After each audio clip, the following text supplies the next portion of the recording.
नमस्कार, हेलो, जय हिंद, जय भारतवर्ष मित्रों। मैं आपका मित्र करिकाल। हर हर महादेव।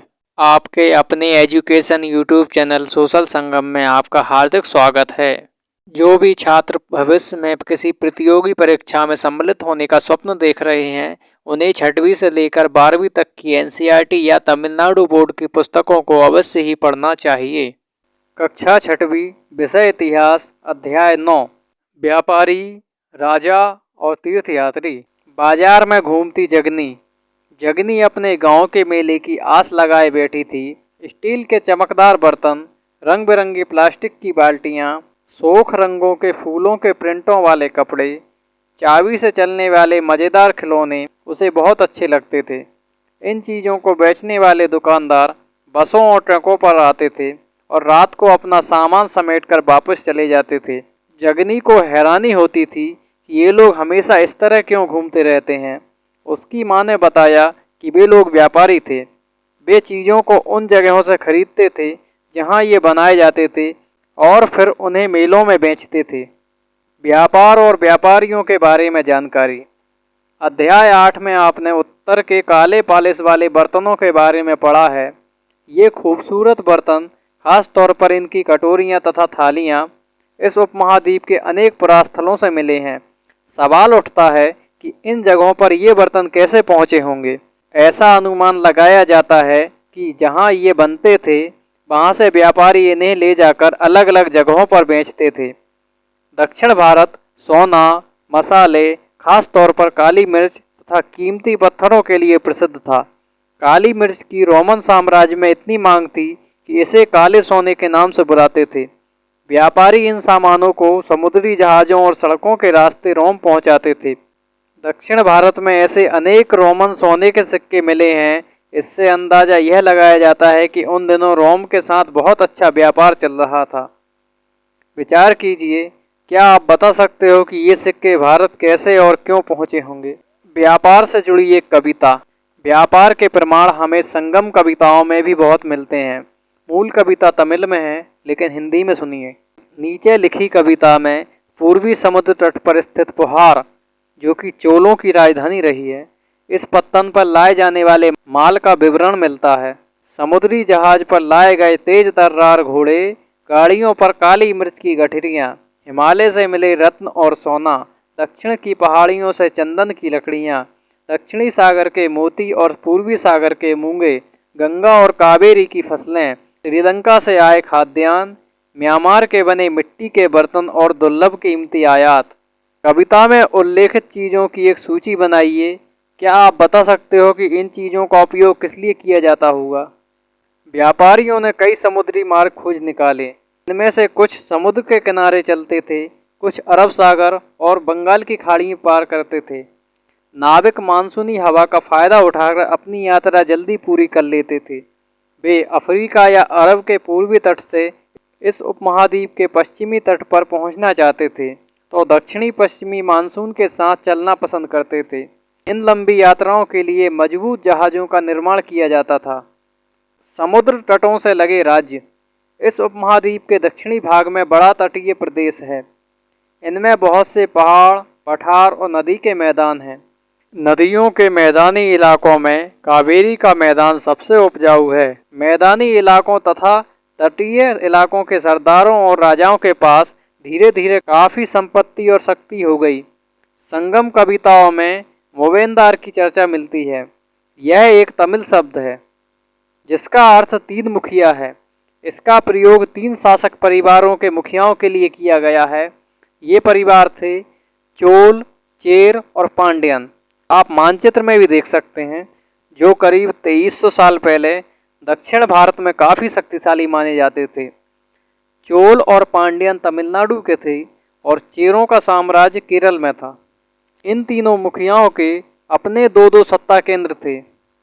इनमें से एक तटीय हिस्से में, दूसरा अंदरूनी हिस्से में था। इस तरह 6 केंद्रों में से 2 बहुत महत्वपूर्ण थे। एक चोलों का पत्तन पुहार या कावेरी पट्टनम, दूसरा पांड्यों की राजधानी मदुरई। ये मुखिया लोगों से नियमित कर के बजाय उपहारों की मांग करते थे। कभी कभी ये सैनिक अभियानों पर भी निकल पड़ते थे और आसपास के इलाकों से शुल्क वसूल कर लाते थे। इनमें से कुछ धन वे अपने पास रख लेते थे, बाकी अपने समर्थकों, नाते रिश्तेदारों, सिपाहियों तथा कवियों के बीच बांट देते थे। अनेक संगम कवियों ने उन मुखियाओं की प्रशंसा में कविताएं लिखी हैं जो उन्हें कीमती जवाहरात, सोने, घोड़े, हाथी, रथ या सुंदर कपड़े दिया करते थे। इनके लगभग 200 वर्षों के बाद पश्चिम भारत में सातवाहन नामक राजवंश का प्रभाव बढ़ गया। सातवाहनों का सबसे प्रमुख राजा गौतमीपुत्र श्री सतकर्णी था। उनके बारे में हमें उनकी मां गौतमी बलसरी द्वारा दान किए गए एक अभिलेख से पता चलता है। वह और अन्य सभी सातवाहन शासक दक्षिणापथ के स्वामी कहे जाते थे। दक्षिणापथ का शाब्दिक अर्थ दक्षिण की ओर जाने वाला रास्ता होता है। पूरे दक्षिणी क्षेत्र के लिए भी यही नाम प्रचलित था। श्री सतकर्णी ने पूर्वी, पश्चिमी तथा दक्षिणी तटों पर अपनी सेनाएं भेजीं। विचार कीजिए, क्या आप बता सकते हो कि श्री सातकर्णी तटों पर नियंत्रण क्यों करना चाहते थे? रेशम मार्ग की कहानी। चमकीले रंग और चिकनी मुलायम बनावट की वजह से रेशमी कपड़े अधिकांश समाज में बहुमूल्य माने जाते हैं। रेशमी कपड़ा तैयार करना एक जटिल प्रक्रिया है। रेशम के कीड़े से कच्चा रेशम निकालकर सूत कताई होती है और फिर उससे कपड़ा बुना जाता है। रेशम बनाने की तकनीक का आविष्कार सबसे पहले चीन में करीब 7000 वर्ष पहले हुआ। इस तकनीक को उन्होंने हजारों साल तक बाकी दुनिया से छुपाए रखा, पर चीन से पैदल, घोड़ों या ऊँटों पर कुछ लोग दूर दूर की जगहों पर जाते थे और अपने साथ रेशमी कपड़े भी ले जाते थे। जिस रास्ते से ये लोग यात्रा करते थे वह रेशम मार्ग के नाम से प्रसिद्ध हो गया। कभी कभी चीन के शासक ईरान और पश्चिमी एशिया के शासकों को उपहार के तौर पर रेशमी कपड़े भेजते थे। यहाँ से रेशम के बारे में जानकारी और भी पश्चिम की ओर फैल गई। करीब 2000 साल पहले रोम के शासकों और धनी लोगों के बीच रेशमी कपड़े पहनना एक फैशन बन गया। इसकी कीमत बहुत ही ज़्यादा होती थी क्योंकि चीन से इसे लाने में दुर्गम पहाड़ी और रेगिस्तानी रास्तों से होकर जाना पड़ता था।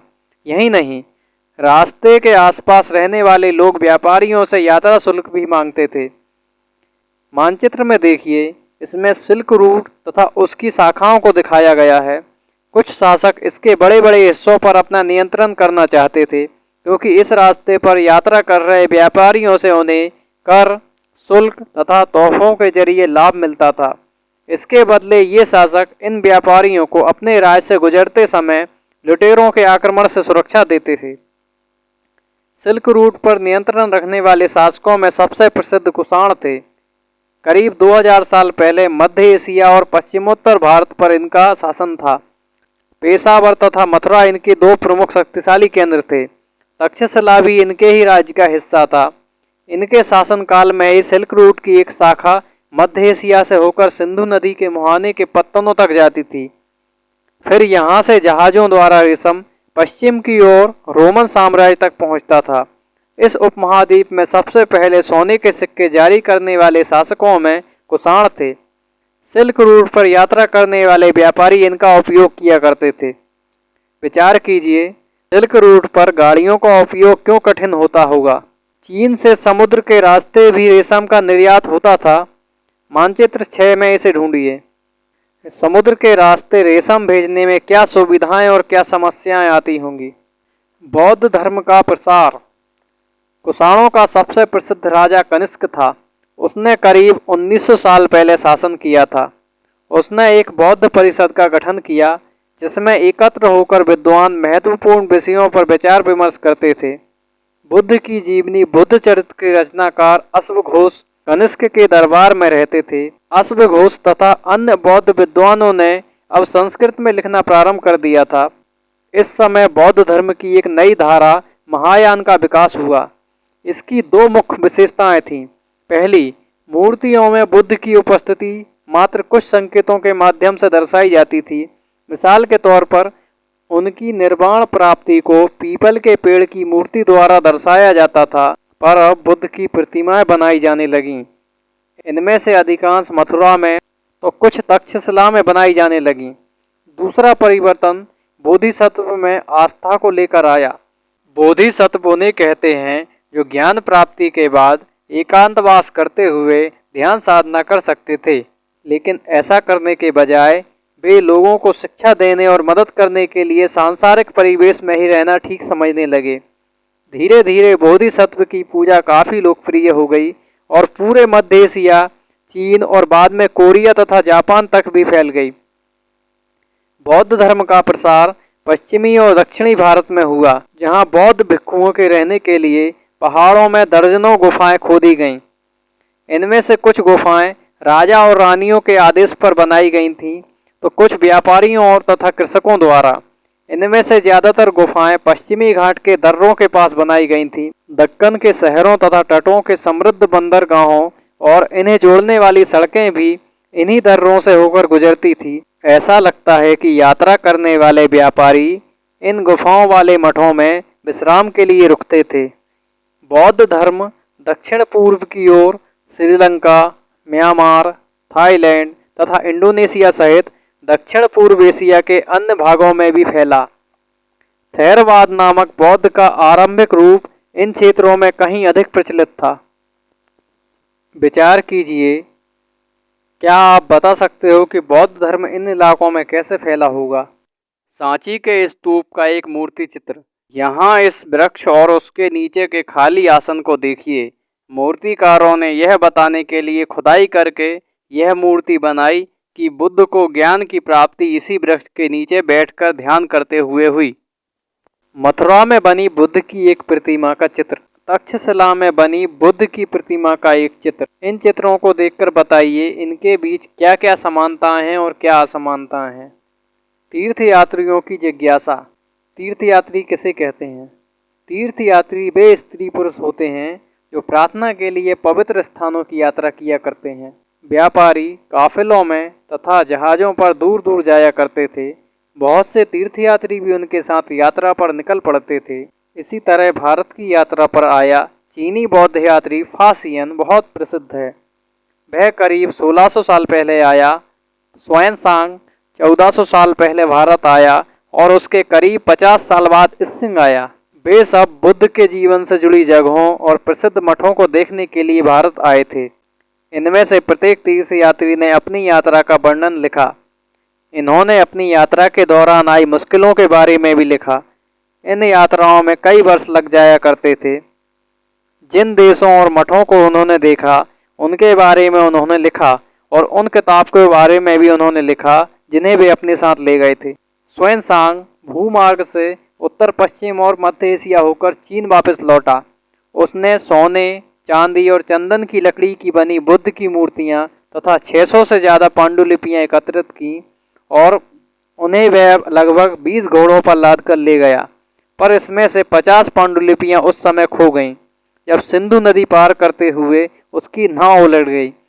अपने जीवन का बाकी हिस्सा उसने बची हुई पांडुलिपियों का संस्कृत से चीनी अनुवाद करने में लगा दिया। फासियन चीन वापस कैसे लौटा? फासियन, जिसे फाहियन के नाम से जाना जाता है, फासियन ने अपने घर चीन वापस लौटने के लिए अपनी यात्रा बंगाल से प्रारंभ की। वह व्यापारियों के एक जहाज पर चढ़ा। मुश्किल से वे 2 दिन ही चल पाए थे कि एक समुद्री तूफान में फंस गए। व्यापारी अपने जहाज को डूबने से बचाने के लिए उसमें से अपने माल को फेंककर जहाज को हल्का करने की कोशिश करने लगे। फासियन ने अपने सामान को तो फेंक दिया, पर अपनी उन पांडुलिपियों और बुद्ध की मूर्तियों को नहीं फेंका जिन्हें उसने अपनी भारत यात्रा के दौरान संकलित की थी। अंततः 13 दिनों के बाद आंधी रुकी। उसने समुद्र का वर्णन इस प्रकार किया। समुद्र असीम है। सूर्य, चांद या तारों की गति को देखे बिना यह पता लगाना असंभव है कि पूर्व किधर है या पश्चिम किस दिशा में है। अगर बरसात और अंधेरा हो तो जहाज को हवा की रुख में ले जाने के अलावा और कोई चारा नहीं। जावा पहुंचने में उसे 90 दिन से ज़्यादा लगे। वहां वह 5 महीने के लिए रुका। इसके बाद दूसरे व्यापारी जहाज में चढ़कर वह चीन पहुंचा।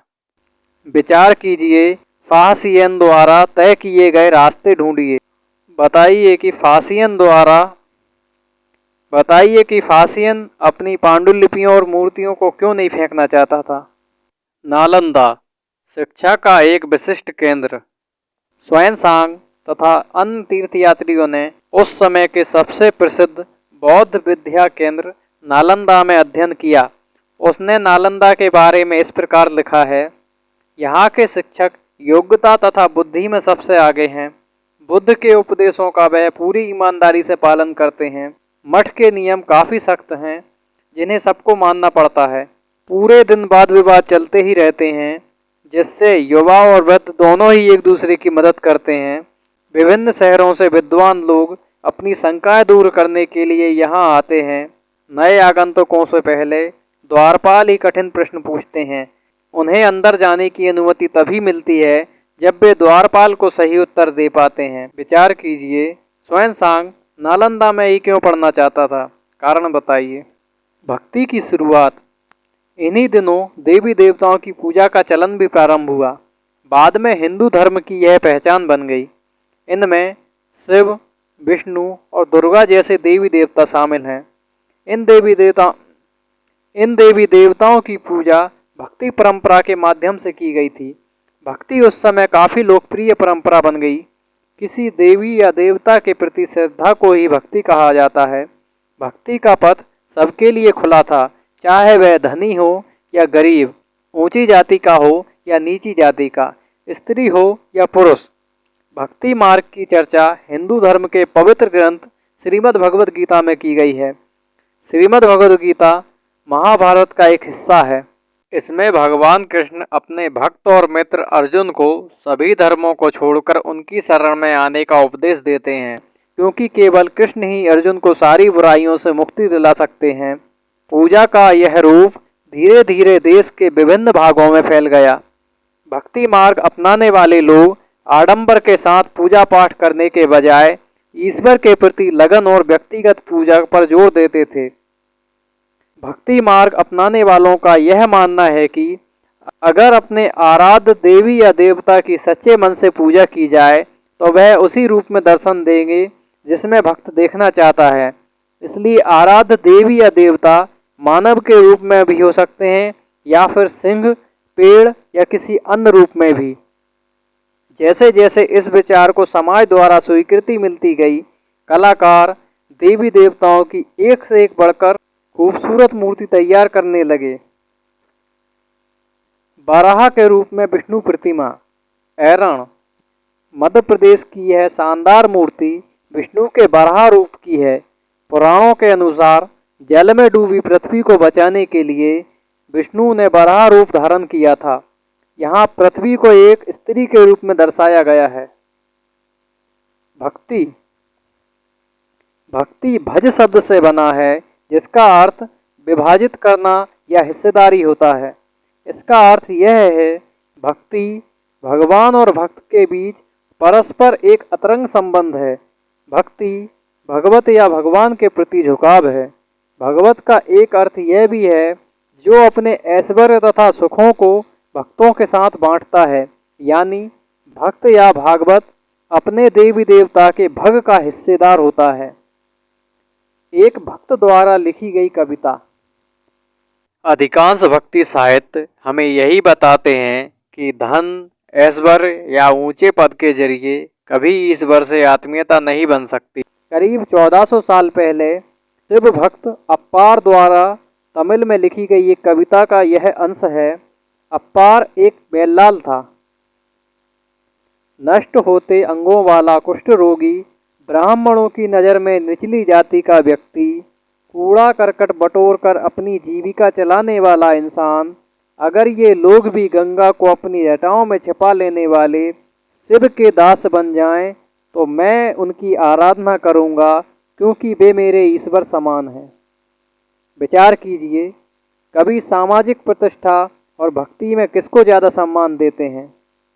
देवी देवताओं का विशेष सम्मान होता था, इसलिए विशेष जगहों पर ही इनकी मूर्तियों को रखा जाता था।